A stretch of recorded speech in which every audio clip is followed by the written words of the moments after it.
Welcome everyone to Wellness Wednesday today. I have a special guest, a friend of mine, Leah Urban, who's with Usborn Books and More. And I asked her this week because when I think of wellness, I don't always just think of, mind, body, spirit, but I think of what we're doing in our minds, which books falls hand in hand with that, because how are we spending our time? And so I thought, wellness is truly a form of books are truly a form of wellness. And so when I thought of Leah and was like, she'd be fabulous. So welcome, Leah. I'm glad you're here this week. Hey, thanks for having me. Yeah, thanks. So a little bit about Leah. Tell us, about yourself, your background, and kind of how you got into what you're doing today. Well, I remember, oh my gosh, back in middle school, living in a book all the time. The kid that walks home from the bus stop with the book open, reading, can't get enough. And books are just an escape for people. Books are, whether it's a way to clear your head or, maybe a happier place to be that day or whatever it is. Books have always been an escape for me. And I got into Usborn Books and More 3 years ago today, actually. So nice timing with the interview. But a couple years prior, I had been invited to a party. And so I'd always purchased when invited to parties, had little kids. And 4 years ago, we were in the middle of putting on a massive addition on our house. You've seen it. And it was every dime to our name that it took to put this addition on. And it, a 6-week project rolled into 4 months, which rolled into Christmas. And I opted to host a party because I needed the rewards to essentially take care of Christmas for all the kids in our lives and things like that. And it did just that. So I did it again the next year because we were pretty strapped for about a year because of that. And it was just, it fit into our lives. And I rejected joining as a consultant for a long time. I don't want to do this. I can't, I have too much going on. I'm too busy, the busy word. And my consultant, who's now on my team and a very good friend, finally convinced me otherwise. And I have never looked back. This has been the work my soul needed. Stay-at-home mom, 3 little kids, husband who's gone all the time. I didn't know I needed this as much as I did. So I guess the rest is kind of history, but that is how I got my start. And it's been pretty incredible. Just learning about literacy, early childhood literacy, and the very simple act, the power of reading to our children at bedtime or any time during the day, but just what a story can mean to somebody. And I have very fond memories of being a little girl and my dad taking me to the bookstore. And I still have those books because he wrote in the cover and stuff. And such a simple act of buying your child a book, writing in the cover, and then just creating that memory. It just doesn't get any, it's a beautiful thing. So books have always been a big part of our lives. Even my husband is an avid reader. And so that's a little bit of my background. Awesome. One thing that I love about you and your business is not every Usborn consultant is as passionate behind the books as you are. And I truly see that. So I think that speaks a lot about you've been called to do this. Like this is your passion. This is your calling. And you can tell when you work with you and order books from you that is something that drives you, that you really enjoy doing, is getting these books into kids' homes, I love it. Yeah. So what does reading and literacy look like in your house? We read every night, and it's something that families should be doing anyways. So it's not a big chore. My kids expect it. We have a basket in our living room where we read, and I rotate books every month. So I get the seasonal stuff in there and just change topics. My kids read before they get electronics. They don't have individual iPads or anything, but they do enjoy video games. They love Minecraft and things like that. And that is fine. But they do have to get their reading done beforehand. And because we have made it a normal part of our day, it's not a battle. It's not me bribing them to, well, get your 20 minutes in so that you can, go sit in front of the TV and play video games. Right. But that's just kind of a standard in our home, and they kind of know not to even ask. But like I said, it's just become the standard. So we do a lot of reading before electronics, and we read every night before bed. And that's often, you'll see some of the pictures that I post of Petra has fallen asleep during story time. And it's a great way to wind down at night, to kind of turn our brains off from the busy day, and we all come together, and we read. It's very much a bonding thing with children, and when they get older and you go in 100 different directions all day, every day, when you can come together, even if it's for 15 or 20 minutes at night, it means a lot. And before Usborn Books and More ever came into my life, we were pretty particular about owning books as well. I love the library. I use the library, but there are statistics and studies that show book ownership and levels of education completed, which then equates to success in life and things like that. So we've always had a pretty nice library, and now we have a library full of the little hot air balloon books. Usborn. And so that's been a great thing as well, is being able to fill our shelves as a consultant with free half-off books, and being able to share that with everybody else and help them build their shelves. Completely. As well. One other thing that comes to mind is when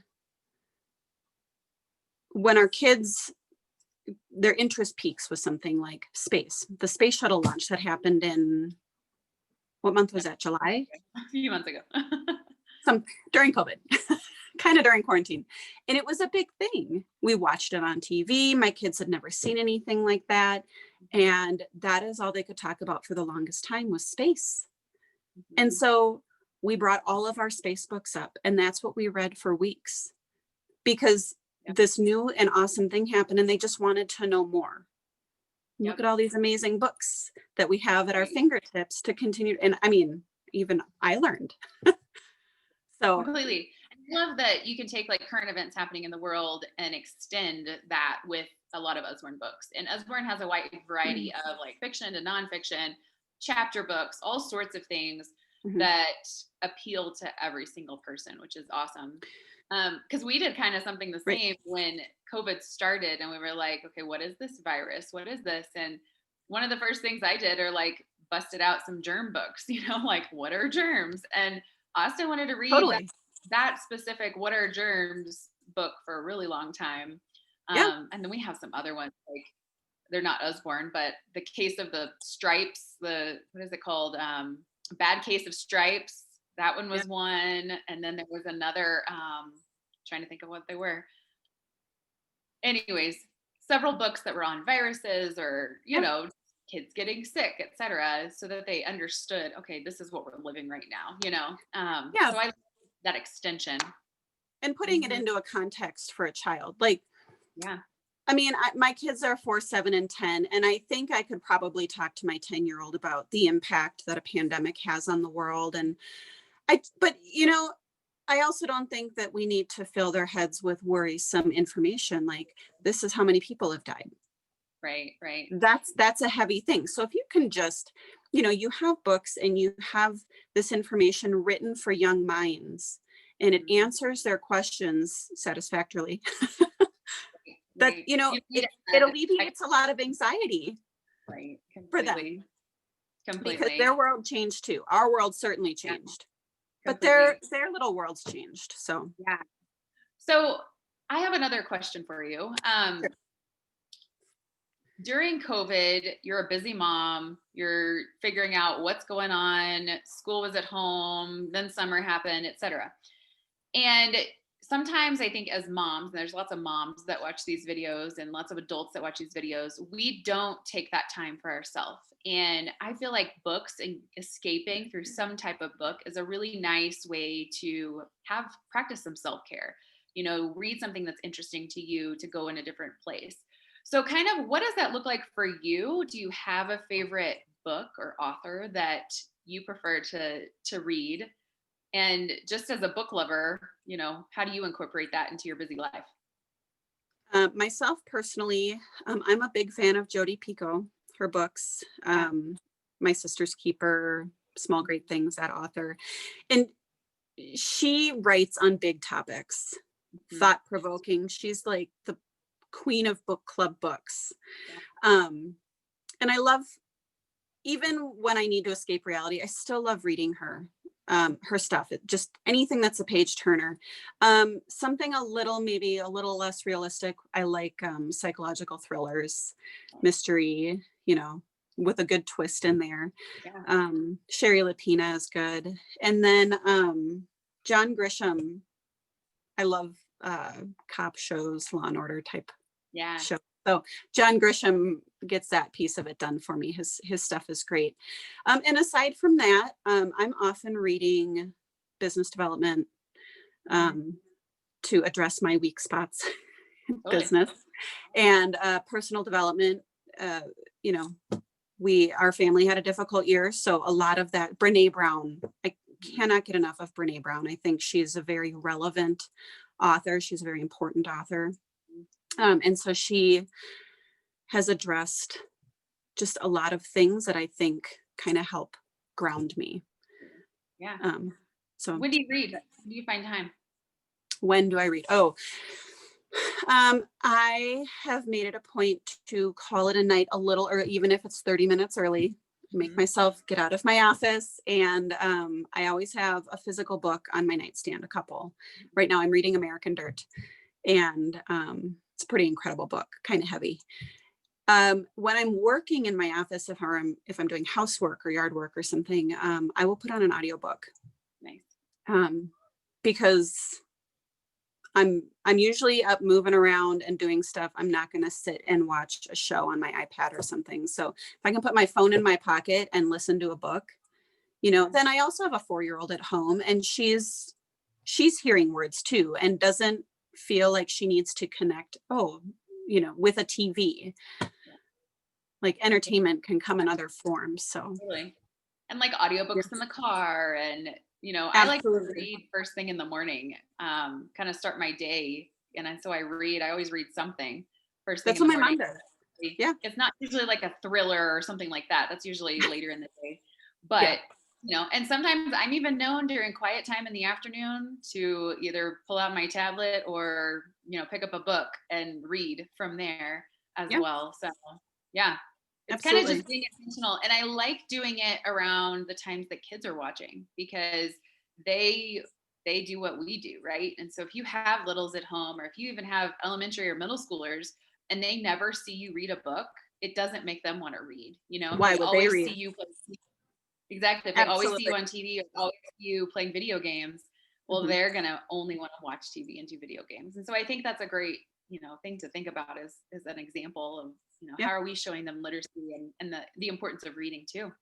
Absolutely. So in this post in my public education group, Zen with Oils, I do have your email address, your website, and your group. Her group is fabulous. She does a lot of education, information about, just what Usborn offers, when new releases come out. She's hosting this Friday, for people that are local in Colorado Springs, a book day at her home, even to come, check out some books. And she always has a nice display set up as well. So that is how to get in touch with Leah. But can you kind of, just to wrap us up, what you provide and how beyond the social media aspect? Yeah. So social media is a wonderful thing, of course. Sure. A lot of businesses thrive on social media. But COVID has thrown a bit of a wrench into it. I love working out in the community. We are, with a certification, we are able to work in schools and libraries. So preschool book fairs are my favorite because preschoolers just have such a desire to learn. And also I can be found at booths around town, which is a lot of fun. Of course, a little different this year. But we run a variety of different programs, Reach for the Stars, Literacy for a Lifetime, and then we have a fundraiser called Cards for a Cause. So, which you're getting to partake in with MOPS. And that gives a great kickback. It gives a very usable item. And it's really about helping out an organization. So I've done them for kids who are going on field trips, like getting on an airplane and going on a big field trip to help them earn money. And that's a great thing because that just furthers education. It's just a simple thing. Completely. Yep. One other thing that I love that you do too is if someone asks you, okay, what kind of books do I need for elementary math? You're like, oh, well, here's these, write and wipe ones, and here's the this and that. And you're so good at identifying, like, specifically, here's some things that would be beneficial, and I love that you create lists and you send that out. So you're really helpful for people that are seeking out, books that are specific or a certain reading level or different topics. I think that's a fabulous thing that, you don't have to, you're not alone. You can ask someone and they can help you out, and you're perfect for that. So absolutely. Yeah. It's a big, overwhelming website. There's 2,000 items. And if you're new, it's kind of a shot in the dark. So product knowledge is something I pride myself on. Absolutely. For sure. Well, thank you again for being our guest today. I appreciate your time and spending the early afternoon with us today. Of course. Thanks for having me. Yes. Okay. Bye, everyone. See you next week. Bye.